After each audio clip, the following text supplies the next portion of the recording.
Hi, my name is Ruby Reeds and I'm here to talk about RuPaul's Drag Race All-Stars 3. So this is my redemption look. I attempted a roller derby look back in season 8 and it was pretty disastrous. So hopefully this is an Aja level glow up and not a milk level one. Anyway, I'm going to be talking about episodes 2 and 3 in this video, starting of course with episode 2, Divas Lip Sync Live. The Queens tackled divas, past and present, in a tribute to RuPaul. Would I have preferred original music for the lip sync extravaganza? Yeah. But am I mad? No. Because then we wouldn't have got Dayla doing Julie Andrews doing RuPaul doing Call Me Mother. Iconic. I absolutely love the lip sync extravaganza challenges. They've been some of my favourite challenges across all the seasons, and all the queens, bar Thorgy, are game to take their diva and run with it and make the best with what they've been given. And yes, there are for sure more gimmicky tracks and less gimmicky ones, but honestly not to the level of Cartier and Princess Di. Rigor mortis nonsense right there.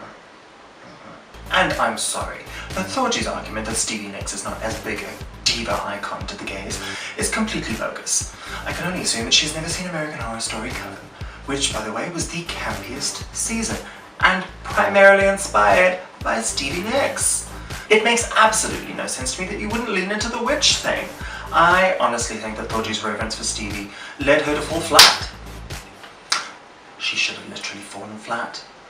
Yeah, because of all the spinning. I would. However, it's clear that Thorgy is in her own head and she's incapable of getting out of it. Someone who's not concerned or frazzled in the slightest, but maybe should have been, is Milk.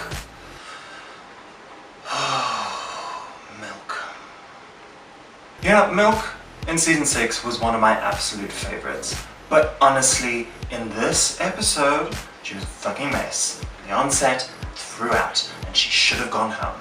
Chi-Chi had no place in the bottom, plain and simple. Thorgy, as shooken as she was not that bad. And I mean, Kennedy, granted, very much struggled in the main performance, but her runway actually slayed me. And if I'm complimenting Kennedy fucking Davenport, you know it was good. Milk was not good. It wasn't Celine, and her redemption look was really bland. Speaking of bland, RuPaul really needs to stop trying to make Todrick happen. For all of our sakes. Side note, Aja continues to elevate, and her redemption Princess Disaster look was perfection. And Phoebe's Harbonet's Diana Ross was impeccable. But Shangela and Pendula Creme make the best of the best songs and end up in the top 2, with Shangela jump roping her way to the win and sending home Thorgy. Moving on to episode 3, The Bachelor, I'll fully admit that I did not love the idea of this challenge. It made me cringe. And there were showings that met my low expectations in spades. As a rule, I'm not hugely a fan of the over-the-top screamy, crazy acting. Similarly, I'm not the hugest fan of like gross kind of toilet humor. And most of the queens lent into those two categories, the crass and the crazy. And for Dayla and Kennedy, it was, you know, a little hit or miss for me, but I giggled. And then there was Trixie, who, being improv, I figured would do well, considering that's essentially what she built her brand on with. And she did do well whenever she could peek out from behind the giant shitstorm that was Milk and her planet-sized sense of entitlement and ego. Lordy, Milk has been increasingly insufferable over the last 2 episodes. So much so that in the main conflict of this episode, which pitted Milk against Kennedy Davenport, I sided with Kennedy fucking Davenport. And I mean, it's not the only reason I was siding with Kennedy Davenport for a change.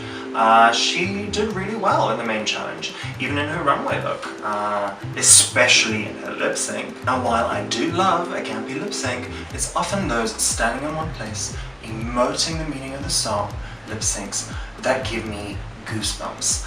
And Kennedy's lip sync did that for me. Kudos. And with steely determination, she chooses Milk to get the job.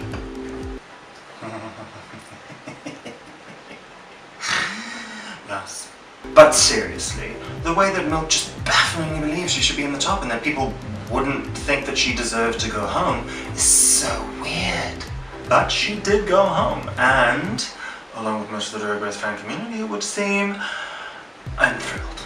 Oh, and can I just say, as someone who has worked as a reality TV producer and editor, there is no such thing as the villain edit. Okay? I have seen so many Queen Exes getting a villain edit posts, it is driving me insane. Yeah, and it can be a little bit shady, sure. Like when they included Milk saying that Kennedy needed to go home, only for Kennedy to then send Milk home later in that episode. That's a little bit shady, but she said it, you know?